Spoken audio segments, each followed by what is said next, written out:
પૂર્વભાવની અંદર મહાબળ નામના રાજા હતા અને તે રાજાની સાથે બીજા 6 મિત્ર રાજાઓની સાથે, એટલે એ પોઈન્ટ પણ કેરી ફોરવર્ડ થયો કે 6 રાજાઓ અને મલ્લીનાથ એટલે કે મહાબળનો જીવ એ 7 જણાએ શું લીધું તો કે સંયમ લીધો. અને સંયમ લીધા પછી મહાબળ રાજાને શું રહી ગયું હતું કે અભિમાન હતું કે હું સામાન્યત એટલે કે સંસારની અંદર આ 6 જણાથી ઉપરની પદવી વાળો હતો, એટલે કે મારું રાજ્ય મોટું હતું. એટલે એમણે શું કર્યું કે હવે પણ બધાએ ભલે એગ્રી કર્યું હતું કે આપણે શું કરીશું તો કે બધા જ એક સરખી તપશ્ચર્યા કરીશું એટલે બધાને એક સરખું રિઝલ્ટ મળે, એટલા માટે જ એ લોકોએ સંયમ લીધો હતો.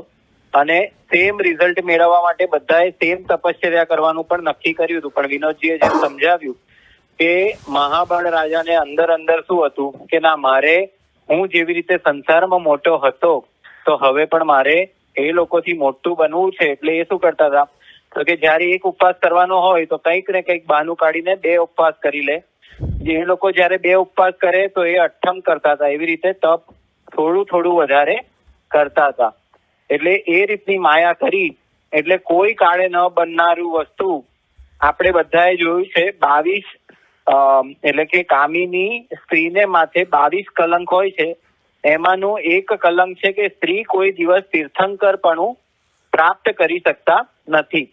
એટલે સ્ત્રી વેદમાં તીર્થંકર બનાતું નથી.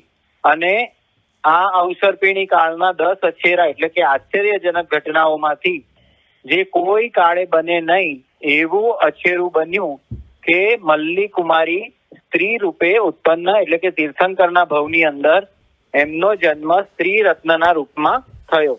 તો એના માટેનું કારણ બતાવતા ગુરુ ભગવાન તો ફરમાવે છે કે પૂર્વ ભવની અંદર જે માયા કરી હતી, આપણે આ બધા ફળ તો જોઈ જ ગયા છે. એટલે અભિમાન કરવાના માઠા ફળ આપણે કહીએ તો એક અપેક્ષાએ એમણે શું કર્યું કે માયા કપટ કર્યું. એટલે જયારે 4 ગતિમાં જવાના કારણો પણ બતાવે છે. જે માયા કરે કુટ માયા કરે, જુઠ્ઠું બોલીને જગને ઠગે, ખોટા તોડાને માપોથી જીવ તિર્યંત ગતિમાં જાય છે. એવી જ રીતે આ માયા કપટ કરવાથી એમણે તપશ્ચર્યા ઘણી કરી, ખૂબ જ સુંદર ઉત્કૃષ્ટ સંયમ પણ પાડ્યો, પણ મનની અંદર પોતાના મિત્ર રાજાઓની સાથે કે હું એમનાથી મોટો દેવ બનું અને એમના ફળ સ્વરૂપે એમને આયુષ્ય પણ અનુત્તર વિમાનમાં 7 જીવ ગયા તો એમનું આયુષ્ય 32 સાગરોપમનું વિનોદજી આપણને કહ્યું. અને બીજા બધાનું કેટલું હતું તો કે 32 સાગરોપમથી જરાક ઓછું. એટલે બીજા બધાનું જન્મ જે 6 રાજાઓ તરીકે થયા હતો તે બધા પહેલા જન્મી ચુક્યા હતા અને મલ્લી કુમારી થોડા સમય પછી જન્મ ધારણ કરે છે. એટલે એ વખતના કાળની અંદર બધાના આયુષ્ય આપણે છેલ્લા એમણે સમજાવ્યું એવી રીતે 55,000 વર્ષ એટલે ઓન એન એવરેજ આયુષ્ય લગભગ 60,000 થી 65,000 વર્ષનું હોવું જોઈએ. કારણ કે તીર્થંકર પરમાત્મા કોઈ દિવસ વૃદ્ધાવસ્થાને પ્રાપ્ત કરતા નથી. એ આપણે ભગવાન મહાવીર સ્વામીના એટલે અને ભગવાન ઋષભદેવના વખતની અંદરથી પણ જોઈએ. તીર્થંકરનું ઉત્કૃષ્ટ આયુષ્ય 84 લાખ પૂર્વ વર્ષનું હોય અને ઓછામાં ઓછું 72 વર્ષનું. એટલે ભગવાન મહાવીર સ્વામી ના વખતમાં એવરેજ બીજા બધાનો લાઈફ સ્પાન 100 યર્સ સમજવો. કારણ કે જો 72 વર્ષથી વૃદ્ધાવસ્થા આવતી હોય એવી જ રીતે ભગવાન ઋષભદેવના વખતની અંદર પણ 84 લાખ પૂર્વ વર્ષથી વૃદ્ધાવસ્થા કાળ ચાલુ થવો જોઈએ. એટલે એમ એ વખતનું 1 કરોડ પૂર્વ વર્ષનું આયુષ્ય ઓન એન એવરેજ બધાનું હોય. કારણ કે તીર્થંકર પરમાત્માને વૃદ્ધાવસ્થા આવતી નથી, એ એમનું પુણ્યોદય અને અતિશય છે. એટલે આપણે સમજ્યું કે માયા કપટ કરવાથી પણ શું થાય છે તો કે આપણે ભગવાન મહાવીર સ્વામીના જીવની અંદર પણ આપણે બધા સમજી ગયા કે મરીચીના ભવની અંદર અભિમાન કર્યું તો ભગવાન મહાવીર સ્વામીના આત્માએ પણ ક્યાં જન્મ લેવો પડ્યો તો કે ભિક્ષુક કુળની અંદર એટલે કે બ્રાહ્મણની કુક્ષીની અંદર. તીર્થંકર કાયમ અને કાયમ ક્ષત્રિય કુળમાં જ જન્મ લે તો એમણે પણ ક્યાં જન્મ લેવો પડ્યો તો કે બ્રાહ્મણની કુક્ષીની અંદર. અને મલ્લી કુમારીએ શું કરવું પડ્યું તો કે સ્ત્રી વેદ્ય ઉત્પન્ન થવું પડ્યું. એટલે માયા કપટ કરનારો જો તીર્થંકર જેવા તીર્થંકરના આત્માને પણ કર્મ સત્તા છોડે નહીં તો સામાન્ય માણસની તો વાત શું કરવાની. અને બીજું, એમણે તીર્થંકર નામ કર્મ કઈ રીતે ઉપાર્જન કર્યું એ પણ વિનોદજીએ આપણને બતાવ્યું. તો એની અંદર 20 બોલની આરાધના, આપણે જે લોકો પણ 125 ગાથા ફેરવતા હોય એની અંદર ગાથાઓ આપેલી છે કે આ 20 બોલની આરાધના કરવાથી એમાંનો એક બોલ અથવા એકથી વધુ બોલનું સેવન કરવામાં આવે અને એ સેવન કરતા કરતા જો ઉત્કૃષ્ટ રસ ઉપાર્જિત થઈ જાય તો આ જીવ તીર્થંકર નામ કર્મ બાંધે છે. તીર્થંકર નામ કર્મ બાંધવું એટલે કે ત્રીજા ભાવમાં નિયમિત ગેરંટીડ તીર્થંકર પણ પ્રાપ્ત થાય છે. બરાબર. એમણે ઓલરેડી ઘણા બધા અહર્ણક શ્રાવકનો પોઈન્ટ, આપણે 6 રાજાઓની વાત આજે હજી આ અધ્યયનનો સારાંશ મારે લેવો છે, આપણે કાલે કન્ટિન્યુ કરીશું. પણ એના પહેલા 6 રાજાઓ માટે અને આજે બધાને એક હોમવર્ક આપું છું. આ વાર્તાની સમરી મારી પાસે છે. there are small 6 or 7 pages. I would request everyone that is on the call to read it. હું ઉપાશ્રય ગ્રુપમાં હમણાં પોસ્ટ કરી દઈશ. એટલે આજે વંચાય તો આજે અને કાલે થઈને વંચાય તો કાલે. એટલે કાલે તમે બધા આવો એ પહેલા તમે બને તો જેટલું વાંચન થાય, એક પેજ વંચાય તો એક પેજ, 6 વંચાય તો excellent. I think 6 or 7 pages જ છે, નાના છે, એટલે 5 મિનિટ લાગશે જો તમે ગુજરાતી વાંચતા હશો તો. એટલે બધાને વિનંતી કરું કે આ વાર્તા તમે ફરીવાર વાંચજો. એટલે અને આપણને એમાંથી શું સારભૂત થયું અને આપણા જીવનમાં આપણે કયો સાર એમાંથી ગ્રહણ કરવો જોઈએ અને આપણા જીવનની અંદર આપણે શું કરવું જોઈએ અને શું ન કરવું જોઈએ આ વાર્તા વાંચીને અથવા તો સમજીને. એટલે એના માટેનું આ એક નાનકડો પ્રયત્ન છે, તો એ કરજો. અને હું બીજું 6 રાજાઓના જીવનની જે વાત કરતો હતો, તો કે 6 રાજાઓને મારે બીજો કહેવાનો આશય હતો કે આપણે બધા અત્યારે કહીએ કે આપણે 7 જન્મ સુધી સાથ રાખીશું. એવી રીતે આગમની અંદર આ દ્રષ્ટાંત પણ આપણને બતાવે છે કે 7 મિત્ર મહાબળ અને એમના 6 મિત્ર આ ભવની અંદર એટલે કે સંસારમાં પણ સાથે હતા. સંયમ લીધો, સાથે સંયમને પાળે છે. ત્યાંથી બધા અનુત્તર વિમાનમાં પણ સાથે જ ગયા. ત્યાં આગળ પણ દેવપણે બધા સાથે અનુત્તર વિમાનની અંદર હતા. અને ત્યાંથી ત્યવન થઈને પાછા ઉદયાધીન બધા 7 જીવાત્માઓ મળે છે અને એકબીજાનો સત્સંગ થાય છે અને એક જીવાત્મા બીજાને જાતિ સ્મરણ જ્ઞાન કરાવવામાં પણ નિમિત્ત રૂપ બને છે. એટલે એ પણ આપણે સમજવાનું કે આપણે એક ભવથી પણ અત્યારે આપણને થાય કે અમુક જીવોને જોતા જ સૌથી પહેલી વાર જયારે આપણે મળતા હોઈએ ત્યારે આપણને એમના પ્રત્યે અત્યંત શું થાય, અહોભાવ ઉત્પન્ન થાય છે અને કેટલાકને જોતાની સાથે આપણને દ્વેષ ભાવ ઉત્પન્ન થાય છે.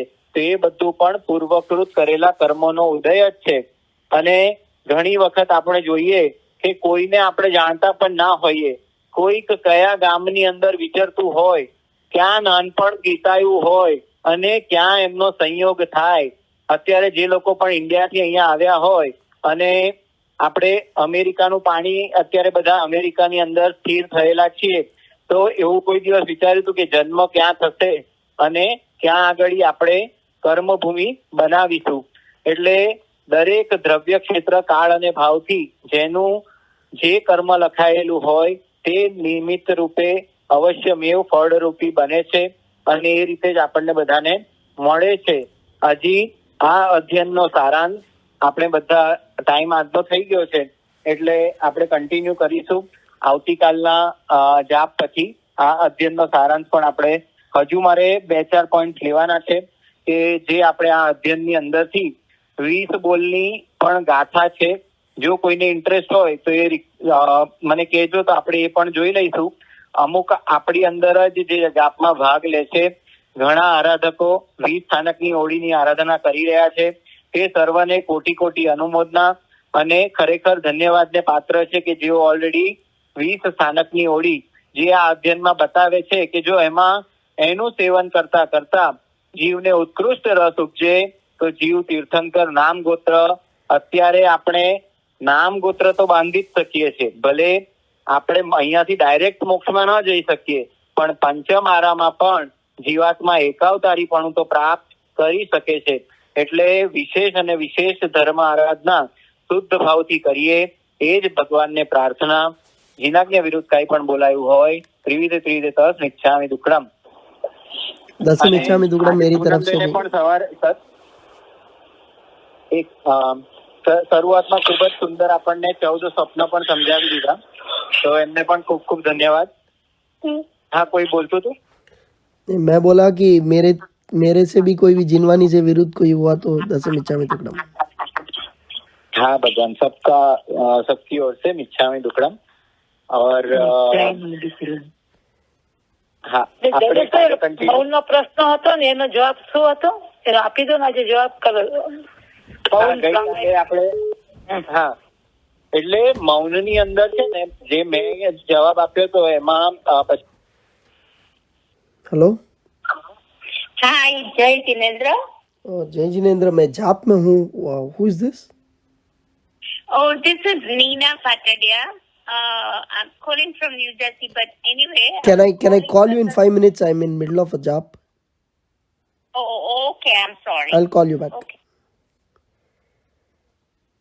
ખાલી ધર્મ કથા એટલે કે વિકથા કરવાનો ત્યાગ કરી દઈએ કે હું સંસારની કોઈ પણ વાત નહીં કરું, માત્ર ને માત્ર. એટલે એની અંદર આપણે જે પ્રશ્ન હતો કે પ્રતિક્રમણ કરાય કે ન કરાય, તો કે આપણે એ રીતે ધારણા કરી હોય કે હું ધર્મ ધ્યાન કરીશ, ધર્મ આરાધના કરીશ, તો એ રીતે તમે એને કરી શકો છો.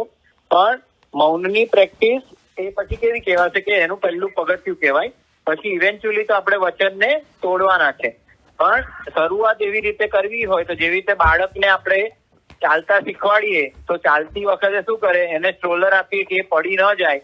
એવી રીતે આપણે બોલ્યા વગર આદત નથી. વર્ષોના સંસ્કાર છે, ભવના સંસ્કાર છે, એટલે તદ્દન બોલ્યા વગર ચાલશે નહીં.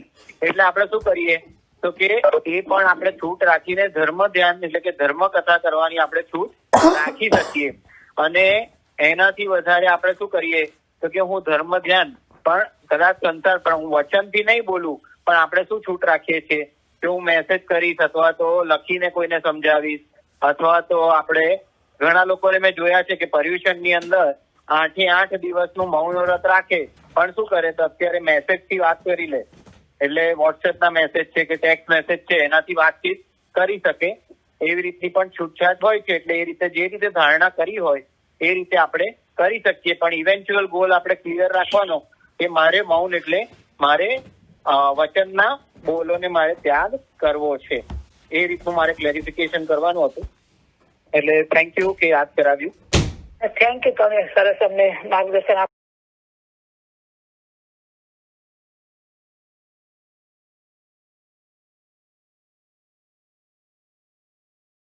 અધ્યયનના ભાવ તો જોઈ લીધા.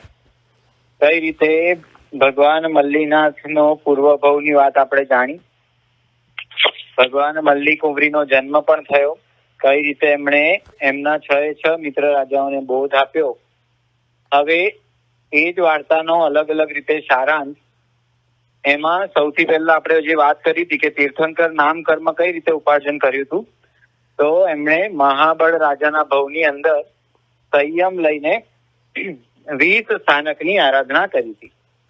તો તે 20 સ્થાનક એના માટે મેં ગઈકાલે કહ્યું હતું કે પરચુરણ ગાથાઓમાં ગાથા છે, અરિહંત સિદ્ધ પવયણ ગુરુ થેર બહુ સુએ તવ શિશુ વચ્છલય તેસી અભિખનાણો વગયે. એવી રીતની 3 ગાથા છે. એટલે કે અરિહંત પરમાત્મા, સિદ્ધ પરમાત્મા, જૈન સિદ્ધાંત, ગુરુ, સ્થવીર, બહુશ્રુત, તપસ્વી, આ 7 જણાની ભક્તિ, બહુમાન અને ગુણ કીર્તન કરવાથી પણ જો ઉત્કૃષ્ટ રસ ઉપજે તો આ જીવ તીર્થંકર નામ ગોત્ર ઉપાર્જન કરે છે. પછી વારંવાર જ્ઞાનનો ઉપયોગ કરવાથી, દર્શન શુદ્ધિ કરવાથી, વિનય કરવાથી, ભાવયુક્ત પ્રતિક્રમણ કરવાથી, નિરતિચાર સંયમનું પાલન કરવાથી, અપ્રમત્ત જીવન જીવવાથી, તપશ્ચર્યા કરવાથી, ત્યાગ, નિયમ અથવા તો દાન કરવાથી, અપૂર્વ જ્ઞાન ગ્રહણ કરવાથી, સમાધિ ભાવમાં રહેવું અથવા બીજાને સાતા ઉપજાવવાથી, સેવા કરવાથી, શ્રુત ભક્તિ કરવાથી અને જીન શાસનની પ્રભાવના કરવાથી આ કોઈ પણ એક અથવા તો એકથી વધારેની બોલનું જો સેવન કરતા કરતા જીવને ઉત્કૃષ્ટ રસ આવે તો આ જીવ તીર્થંકર નામ ગોત્ર કે જે પદવી જીવને આખા ભવ ચક્રની અંદર આપણે જે ચર્માવર્ત અચર્માવર્તના ભવના ગુણો જોયા એમાં તીર્થંકરની પદવી એવી છે કે જીવને માત્ર અને માત્ર મળે પણ ખરી, અને મળે તો કેટલી વાર મળે તો કે એક જ વાર મળે છે. એટલે આ જીવની જે પદવી છે તે આ 20 પ્રકારની આરાધના કરવાથી જીવને પ્રાપ્ત થઈ શકે છે.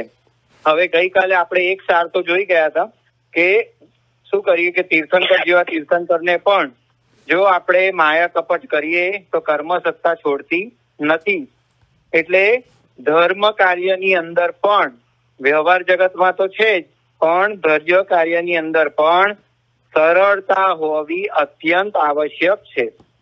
અતિશય હોશિયારી કે કપટ ભાવ ક્ષમ્ય નથી. એટલે જો અહીંયા પણ આપણે હોશિયારી વાપરીએ એટલે ખાસ કરીને આપણને શું સમજાવે છે કે ઘણી વખત આજના સમયકાળની અંદર જીવને અહમ એટલો બધો વાલો છે કે ઉપાશ્રયમાં હોય કે કોઈક સત્તા પર હોય કે સેવા કાર્ય પણ કરતા હોય તો એની અંદર એમને શું જોઈએ છે, પોતાની નામના જોઈએ છે, પોતાના અહમને પોષવો હોય છે.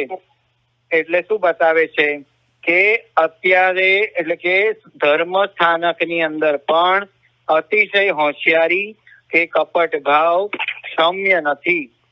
વિશિષ્ટ તપ સાધના કાળમાં નહિવત માયા દ્વારા મહાબળના જીવને મિથ્યાત્વની પ્રાપ્તિ અને સ્ત્રીવેદનો બંધ થઈ ગયો, જેનું ફળ તીર્થંકર બન્યા પછી એમણે ભોગવવું પડ્યું.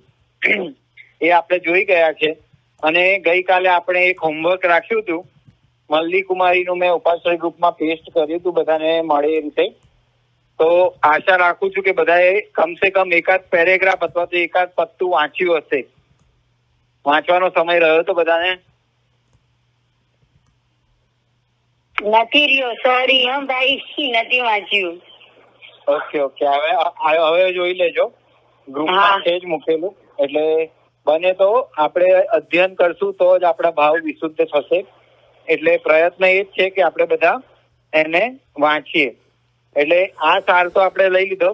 હવે આગળની સાથે આપણે બીજો પોઈન્ટ જોઈએ કે મિત્રોની સાથે ક્યારેય ધ્રોહ નહીં.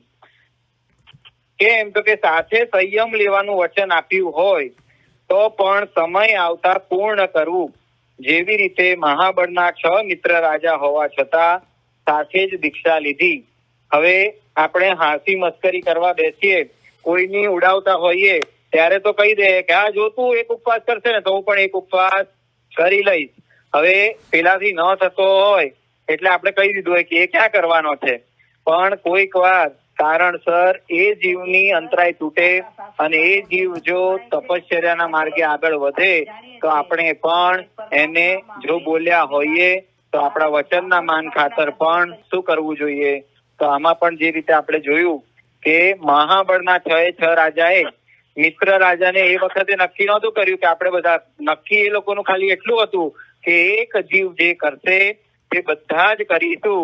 કારણ કે એ લોકોને એકબીજા પ્રત્યે રાગ ભાવ એટલો હતો કે બધાને સાથે રહેવું છે. એટલે જે પણ ક્રિયા કરશે તે બધા જ કરશે. એટલે આપણે આજે જોઈએ કે કોઈ જીવ જો સંયમ માર્ગે સંયમ માર્ગે જવા માંગતો હોય તો એ જીવને આપણે શું કરીએ, પાછો કે ત્યાં જઈને તું સંયમ કેવી રીતે પાળશે, ત્યાં આગળ તો સંયમમાં અનેક દુઃખ અને કષ્ટો પડશે, તારાથી કઈ રીતે સહન થશે, એમ કરીને એનો વૈરાગ્ય તોડવાનો પ્રયત્ન કરીએ. પણ આ 6 રાજા મહાસુરવીર હતા અને એમણે શું કર્યું તો કે મિત્ર રાજાને પોતે પણ કે અમે પણ તારી સાથે સંયમ લેવા માટે તૈયાર છે અને સંયમ લઈને પણ શુદ્ધપણે ચારિત્ર પાડ્યું. અને એ જીવાત્માઓ ક્યાં ગયા તો કે અનુત્તર વિમાનની અંદર. હવે બીજી એક વાત ચોખવટ કરી દઈએ આપણે કે જે જીવો, જેટલા પણ જીવો, આપણે જે પૂતગલ દ્રવ્યની વર્ગણાની પણ વાત કરી હતી ને, તો એની અંદર આપણે ભવચક્રની અંદર જે પણ જીવો અનુત્તર વિમાનમાં જાય તે જીવોનું નિયમા પછી, કારણ કે ત્યાં આગળ જવા માટે ચેકલિસ્ટ છે કે માત્ર અને માત્ર સંખિતી આત્મા જ અનુત્તર વિમાનના દેવલોકમાં જઈ શકે, બીજા કોઈ જીવોને ત્યાં આગળ એન્ટ્રી નથી. એટલે માત્ર અને માત્ર સંખિતી જીવો જ અનુત્તર વિમાનમાં જાય. હવે ત્યાં જે જીવો જાય તે નિયમથી ત્રીજા ભવે કે 15માં ઉત્કૃષ્ટમાં ઉત્કૃષ્ટ 15માં ભવે મોક્ષ પ્રાપ્ત કરે. ખાલી એક્સેપ્શન ઇઝ સર્વાર્થ સિદ્ધ વિમાન, કે સર્વાર્થ સિદ્ધ વિમાનમાં ગયેલો જીવ નિયમમાં એકાવતારી જ હોય, એટલે કે નેક્સ્ટ ભવ મનુષ્યનો લઈ અને મોક્ષના સુખને પ્રાપ્ત કરે છે. એટલે આની પાછળનો કહેવાનું તાત્પર્ય એક જ છે કે એ જીવો, હવે જેટલા પણ જીવો અનુત્તર વિમાનમાં છે તે બધાએ હવે માત્ર 2 જ ગતિ કરવાની રહે, મનુષ્યની ગતિ અને દેવની ગતિ. એ લોકો માટે તિર્યંત ગતિ અને નરક ગતિના દ્વાર બંધ થઈ જાય છે, કારણ કે સંખિતી આત્મા છે, અનુત્તર વિમાન જેટલી ઉચ્ચ કક્ષાનો સંયમ પાડેલો છે, એટલે હવે એમની પડતી થતી નથી અને નિયમમાં મનુષ્ય ભવ અને મનુષ્યમાંથી દેવલોકનો ભવ અને છેલ્લે પછી મનુષ્ય બનીને મોક્ષને પામશે. એટલે આ રાજાઓ પણ જે 6 રાજાઓ હતા એ પણ બધા કેવા થયા તો કે ઉત્કૃષ્ટમાં ઉત્કૃષ્ટ 15માં ભવે તો એ બધા જ જીવો ક્યાં જવાના તો કે મોક્ષમાં જનારા, કારણ કે બધા 7 જીવ ક્યાં હતા તો કે અનુત્તર વિમાનની અંદર. એટલે બીજો પોઈન્ટ કે સુરવીર બનવાનું વચન આપ્યું હોય, ગમે તે પરિસ્થિતિ આવે તો તે વચનનું પાલન આપણે કરવું જ રહ્યું. હવે ત્રીજો પોઈન્ટ આપણને બતાવે છે કે ઈચ્છા પર કાબુ ન રાખતી વ્યક્તિ પ્રાપ્ત થયેલા પૂર્ણ સુખોમાં પણ અસંતુષ્ટ રહે છે અને અપ્રાપ્તની લાલસામાં ગોથા ખાય છે. હવે આ પોઈન્ટ ખૂબ વિચારવા જેવો છે કે આપણે બધા પણ જાણીએ જ છે કે વોન્ટ્સ આર અનલિમિટેડ. ઇકોનોમિક્સ બધા ભણેલા છે એટલે બધાને ખબર છે કે આજે આપણે એક વસ્તુની ઈચ્છા કરી હોય અને એ વસ્તુ આપણને મળી જાય પછી એ વસ્તુની એટલી કિંમત રહેતી નથી અને આપણે શું કરીએ છીએ કે મને હવે બીજી વસ્તુ જોઈએ છે. એટલે એક્ઝામ્પલ તરીકે આપણે લીધું હોય કે પહેલા સાયકલ લેવી હોય તો સાયકલ સારામાં સારી શોધીએ, હવે સાયકલ આવી ગઈ, હવે સાયકલની કિંમત જતી રહી એટલે હવે મને સ્કૂટર જોઈએ. સ્કૂટર મળી ગયું તો કે સ્કૂટરથી શું થાય, મને તો ગાડી જોઈએ. એટલે ગાડીની અંદર પણ હવે મને લક્ઝરી ગાડી જોઈએ. પછી તો ક્યાં જતા રહીએ આપણે કે ફરારી સુધી, પણ એ પણ શાંત થતું નથી. અને જેવી રીતે આપણે કપિલ કેવડીનો પણ અધિકાર જોયો તો એની અંદર શું થાય કે 1 સોના મોર, 2 સોના મોર, 500 સોના મોર અને ધીમે ધીમે વધતા અડધું રાજ્ય, કે આ અડધું રાજ્ય પણ મને પૂરું મળવાનું નથી. એટલે આપણે જો ઈચ્છા પર કાબુ ન રાખી શકીએ તો ગમે તેટલું આપણી પાસે સુખ હશે તો એ સુખની અંદર પણ આપણે શું મહેસૂસ કરીશું તો કે અસંતોષ જ આપણને રહે છે. એટલે કે આપણને જે નથી મળ્યું, આપણે બધાને ખબર છે 99નું ચક્કર એટલે શું હોય તો કે જે જીવને સંતોષ વૃત્તિ હોય તે જીવ કદી 99ના ચક્કરમાં પડતો નથી. પણ જ્યારે સંતોષમાંથી તૃષ્ણા પ્રગટ થાય, 99 કે કોઈ દિવસ કશું ભેગું ના થયું હોય ને એક દિવસ 99 સોનામોર મળે તો કે હવે મારે એને 100 પૂરી કરવી છે. એટલે શું કરશે, હવે ધમ પછાડા ચાલુ કે કેવી રીતે હું એને 99 માંથી 100 કરું અને 100 થઈ જાય એટલે 100 ને સાચવવાની ચિંતા અને 100 માંથી કઈ રીતે 200 કરું, 200 માંથી 400 કરું, એમ કરતા કરતા સંતોષ એકદમ નાશ થઈ જાય અને તૃષ્ણા વધતી જાય છે. એટલે આપણે બધાએ પણ સંતોષ તે આપણા આત્માનો ગુણ છે, માટે એનું આરાધન કરવું જોઈએ. હજુ આગળ કહે કે આ જ રીતે બધા જ 6 રાજાઓના પરિવાર જે દેવલોકમાંથી જન્મ લઈને આવ્યા હતા તે લોકોની પાસે શું નહોતું તો કે બધું જ હતું.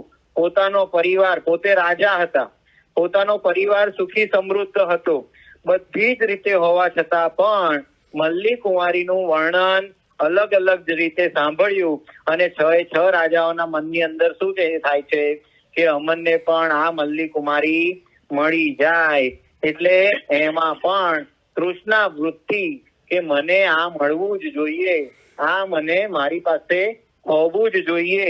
એ 6 રાજાઓની પણ આસક્તિ બુદ્ધિ એની અંદર થઈ ગઈ. એટલે આપણે પણ જો એ 6 રાજા પછી આપણે શું કરીએ કે જ્યાં સુધી એ વસ્તુ ન મળે ત્યાં સુધી કોઈ પણ પાપ કરવું પડે તો આ જીવાતમાં એ પાપ કરતા પણ અચકાતો નથી. એટલે શું કરી દઈએ કે સંકિત પણ હોય તો એને પણ આપણે વેચી દઈએ, મિથ્યાત્વને મેળવી લઈએ. કેમ તો કે બસ મારી એક ઈચ્છા પૂરી કરવાની છે, તે ઈચ્છા પૂરી થવી જ જોઈએ. એટલે સંતોષનો પાઠ આપણે બધાએ શીખવાનો છે. હવે આગળ વધીએ તો કે છે કે મોહનો નશો વધારે ચડ્યો હોય તો તે નશો પ્રેમ અને ઉપદેશથી એકવાર ઉતરતો નથી, પરંતુ એક વખત પ્રતિકૂળ ભયંકર પરિસ્થિતિ આવતા કુશળ ઉપદેશકનો સંયોગ થાય તો જરૂર જીવન પરિવર્તિત થઈ જાય છે. એટલે કહેવાનો આશય 6 રાજાઓને મલ્લી કુંવરી તો તીર્થંકરપણાની અંદર હતા, અવધિજ્ઞાની હતા, એટલે એમણે તો ખૂબ સુંદર તૈયારી પહેલેથી કરી રાખી. પણ એ સંયોગ બધા જ જીવોને મળતો નથી.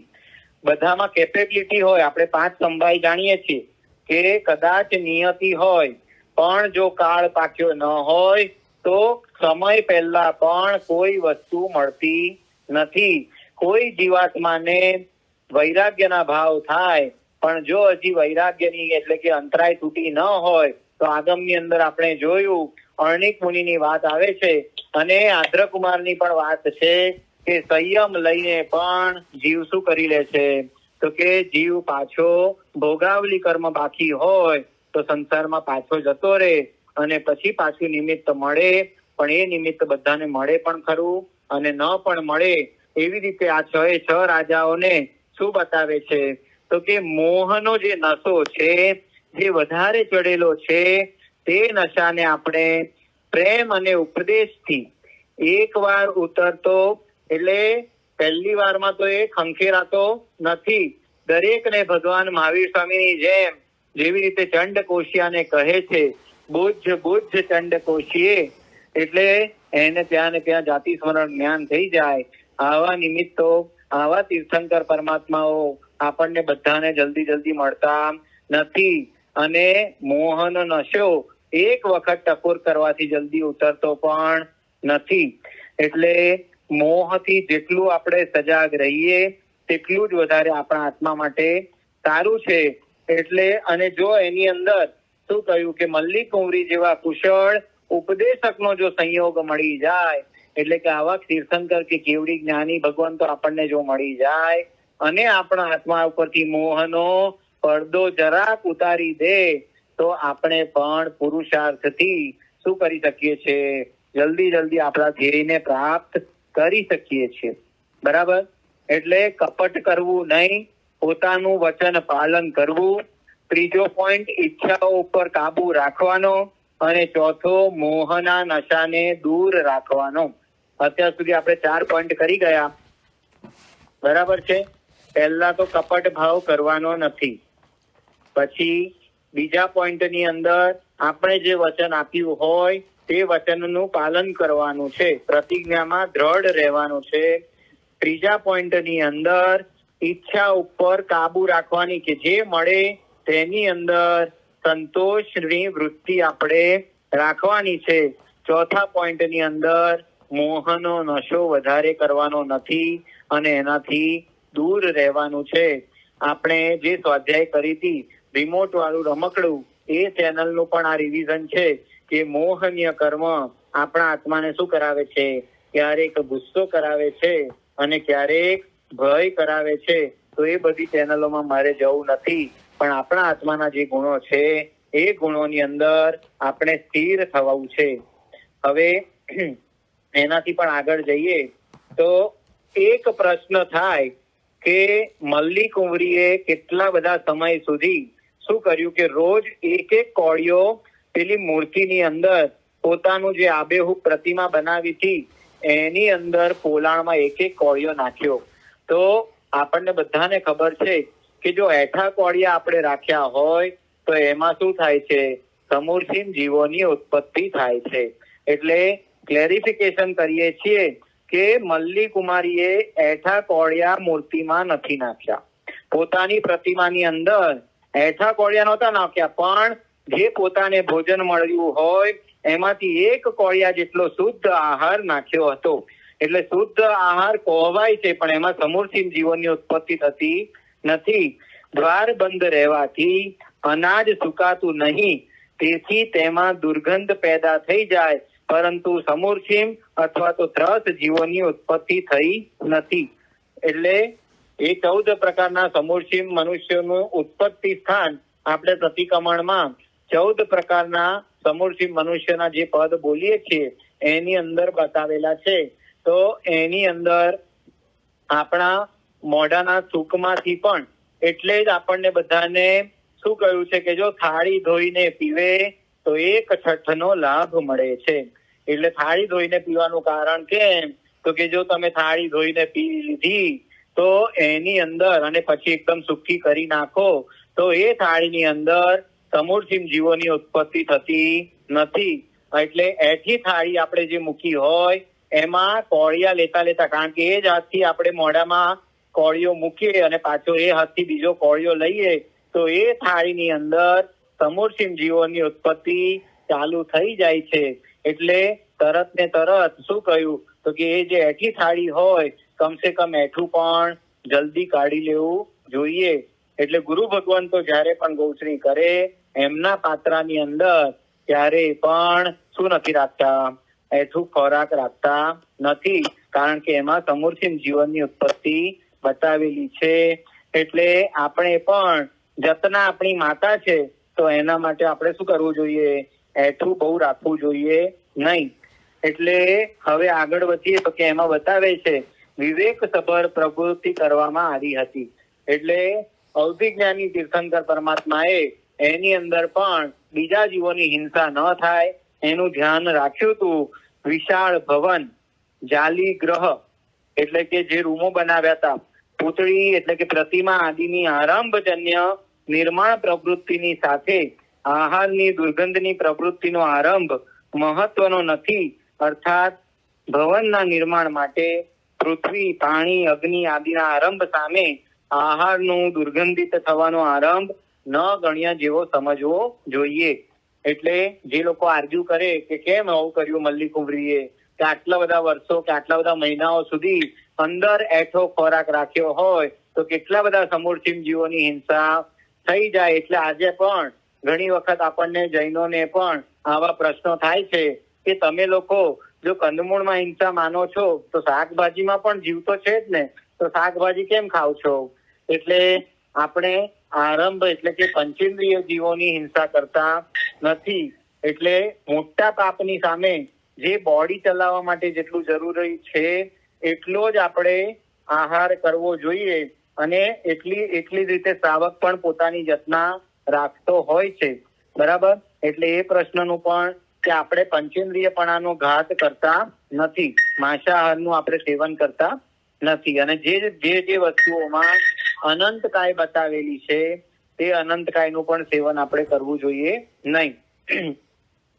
એટલે 5મો પોઈન્ટ થયો કે જે એઠા કોળિયા હતા તે શુદ્ધ આહાર ન જતા ખાલી દુર્ગંધ આવે એટલા માટેના. હવે 6થા પોઈન્ટની અંદર સમજાવે છે કે પોતાની ભૌતિક વૃદ્ધિમાં ક્યારેય ફૂલાવવું જોઈએ નહીં. સંસારમાં કેટલાય એકથી ચડિયાતા વૈભવશાળી જીવો હોય છે. કૂપ મંડુક ન બનતા વિશાળ દ્રષ્ટિ રાખવી જોઈએ. છેલ્લા રાજા, 6થા રાજાને જ્યારે ચોખા પરિવ્રાજિકા એમની પાસે જાય છે અને તે રાજા તેનું અભિમાન કરે છે તો કે મારા અંતપુર જેવી રાણીઓ આખા સમગ્ર વિશ્વની અંદર બીજે ક્યાંય નથી. કેમ? તો કે એને બીજા કોઈ રાજ્યની અંદર પોતે ભ્રમણ કરેલું નથી. એટલે ચોખા પરિવ્રાજિકા એમને કૂપ મંડુક એટલે કે કુવાના દેડકા સમાન, મંડુક એટલે કે દેડકો કૂપ એટલે કે કૂવો. કૂવામાં રહેલો દેડકો હોય એને કેટલું જોયેલું હોય? તો કે આ સંસાર કેટલો છે? તો કે આ કૂવા જેટલો જ છે. કૂવાની બહારની દુનિયાનો એને ખ્યાલ આવતો નથી. એટલે બહાર પણ ઘણી મોટી દુનિયા રહેલી છે. એક થી ચડિયાતા જીવો રહેલા છે. એટલે જો આપણને ક્યારેય પણ અભિમાન થાય તો તીર્થંકર પરમાત્માએ સમજાવ્યું છે તેમ કે બહુ રત્ન વસુંધરા, આ સંસારના વિશ્વની અંદર શું છે? તો કે દરેક ક્ષેત્રની અંદર અનેક આત્માઓ એક થી ચડિયાતા છે. આપણે ભગવાન મહાવીર સ્વામીના 14,000 સાધુઓની પણ વાત કરીએ તો એની અંદર પણ ખાલી ભગવાને એક સાધુના વખાણ નથી કર્યા, પણ બધા જ સાધુમાંથી 10 સાધુના નામ લીધા કે 10 સાધુના તપશ્ચર્યા કેવી છે? તો કે અનન્ય છે, એટલે કે બીજાની તોલે આવી શકે તેમ નથી. એટલે એક થી ચડિયાતા રત્ન ભગવાન મહાવીર સ્વામીના શાસનની અંદર પણ રહેલા છે. એટલે શ્રાવકોની અંદર પણ આ જે જ્ઞાતા ધર્મ કથાનું આપણે અધ્યયન કરી રહ્યા છે તે જ્ઞાતા ધર્મ કથાની અંદર ઓરિજિનલ આગમની અંદર 3.5 કરોડ વાર્તાઓ હતી. કેટલી? તો કે 3.5 કરોડ. અને આપણું પુણ્ય કેટલું? તો કે આપણી પાસે કેટલી આવી? તો કે માત્ર 19 સ્ટોરી. અત્યારના આગમની અંદર કેટલા અધ્યયન છે? તો કે ખાલી 19 અધ્યયન રહ્યા. પહેલા જયારે ઓરિજિનલ આગમ હતું એની અંદર ગ્રંથકારો ફરમાવે છે 3.5 કરોડ વાર્તાઓ હતી. 3.5 કરોડ અધ્યયન. એટલે સારાંશ થતા ધીમે એટલે જ હું કઉ છું, જો આપણે વાંચન નહીં કરીએ તો આ જૈન શાસન ધીમે 19 માંથી કદાચ એનાથી પણ અલ્પ થઈ જશે. માટે આપણે બધાએ પણ થોડોક પુરુષાર્થ કરવો જ જોઈએ. બરાબર? એટલે કૂપ મંડુકની વાત આપણે હવે કરી રહ્યા છે કે જે છેલ્લા રાજા હતા એમને ચોખ્ખા પરિવ્રાજિકાએ કહ્યું કે તારા અંતઃપુરની જે રાણીઓ છે એ મલ્લી કુંવરીના રૂપ આગળ તો કઈ પણ નથી. એટલે આપણે પણ જે જ્ઞાન જેટલું વધારે મળે તેટલું વધારે આપણે જ્ઞાન મેળવવું જોઈએ અને ક્લેરિટી રાખવાની કે આ બધું જ નથી. આપણે એક પૂર્વનો અભ્યાસ પણ કેટલો કયો છે? તો કે ઐરાવત હાથી કેટલો મોટો લેવાનો છે? તો કે 1,00,000 યોજનનો હાથી લો, એના વજન બરાબર શાહીનો ઢગલો કરો અને એ શાહીથી જેટલું લખાય એને એક પૂર્વનું જ્ઞાન થયું. હવે 1,00,000 યોજન એ પણ અત્યારનું માપદંડ નથી. આપણે 3 પ્રકારના માપદંડ પણ જોઈ ગયા છે. એટલે એવો હાથી લેવાનો અને એટલી બધી શાહી ભેગી કરવાની આપણી ઇમેજિનેશનની બહારનો વિષય થઈ જાય. એટલું બધું જ્ઞાન, અને એ પણ જ્ઞાન કેટલું કહ્યું? તો કે એક પૂર્વનું જ્ઞાન થાય. એટલે એવા પણ જ્ઞાનના ધણીઓ અત્યારે પણ આ વિશ્વ ઉપર વિચરતા હોય. એટલે આપણે જ્ઞાનનું પણ અભિમાન કરવાનું નથી. એટલે કે મારે કૂપ મંડુક એટલે કે હું એમ જ સમજુ કે આપણે જે ક્લાસમાં હોઈએ એમાં જે હોશિયાર છોકરો હોય, એક પાઠશાળા ચાલતી હોય એમાં પહેલા એક જ છોકરાનો કાયમ પહેલો નંબર આવતો હોય તો એમ સમજાય કે આ વિશ્વનો સૌથી બેસ્ટ છોકરો છે. જ્યારે એને ગામની બહાર મોકલવામાં આવે ત્યારે એને ખબર પડે કે અહીંયા આગળ તો મારા માટે ટુ મચ કોમ્પિટિશન છે. આના કરતા તો હું જ્યાં હતો ને ત્યાં આગળ, એટલે ત્યાં આગળ જ એનું રાજ્ય ચાલે, પણ બધે ચાલતું નથી. એ પણ આપણે અહમ ન થાય તેના માટે આપણે આ વિષયને પણ ધ્યાનમાં રાખવાનો છે. અહર્નક શ્રાવકની વાર્તા અને એના સારાંશના પોઈન્ટ હું ઓલરેડી કહી ગયો છું, એટલે રિપીટ કરતો નથી. પણ અહર્નક શ્રાવકની શ્રદ્ધા ફરી આવે ત્યારે સ્થિર રહેવાનું એ પણ આપણે બધાએ શું કરવું છે? રાખવાનું છે. અને એમના જીવનમાં ત્રીજું જે હતું, પોતે પરિગ્રહનું વ્રત લીધું હતું. એટલે દેવ દુર્લભ કુંડલ મળ્યા તો એ કુંડલ ઉપર પણ આસક્તિ ન રાખી અને રાજાને ભેટ ધરી દીધા. એટલે એ 3 સાર ઓલરેડી આપણે કવર કરી ગયા છે. એટલે હવે એનાથી આગળ આપણે વધીએ તો હજી આ કથાની અંદરથી પોતાની કળામાં કોઈ ગમે તેટલો નિપુણ હોય છતાં પણ પ્રવૃત્તિમાં જો વિવેક બુદ્ધિ ન હોય તો તેને લાભ અને યશની જગ્યાએ દુઃખ અને તિરસ્કારની પ્રાપ્તિ થાય છે. હવે આ કોના પરથી આપણે લીધું? તો કે જે ચિત્રકાર આપણે મલ્લી કુંવરીનો નાનો ભાઈ એ વખતના કાળની અંદર પોતાના પરિવારજનોની સામે અમુક ક્રિયાઓ કરવાની લજ્જા હતી, એટલે કે લાજ શરમની ચેષ્ટા હતી. ધીમે ધીમે કાળ બદલાય છે તેમ શું થઈ ગયું છે કે હવે જીવાત્માને પાપ કરવાથી પણ ડર એટલો બધો લાગતો નથી. કેમ? તો કે મેં ઘણી વાર સ્વાધ્યાયની અંદર મારો પોતાનો અનુભવ કહ્યો કે હું ગુજરાતમાંથી જયારે બોમ્બે આવ્યો, ગુજરાતની અંદર કોઈ દિવસ અમને માંસ મચ્છર એ બધાના માર્કેટમાં જવાનું થતું નહીં, પણ બોમ્બે ની અંદર આવીને કોલેજ ક્યાં હતી? તો કે ચર્ચગેટ, અને ચર્ચગેટ ટ્રેનની અંદર જઈએ એટલે રોજ સવારે ઉતરીએ તો પહેલા ડબ્બાની અંદર શું હોય? તો કે માછલીઓ સવારમાં વેચાવા માટે આવતી હોય. એટલે રોજ ત્યાંથી જઈએ.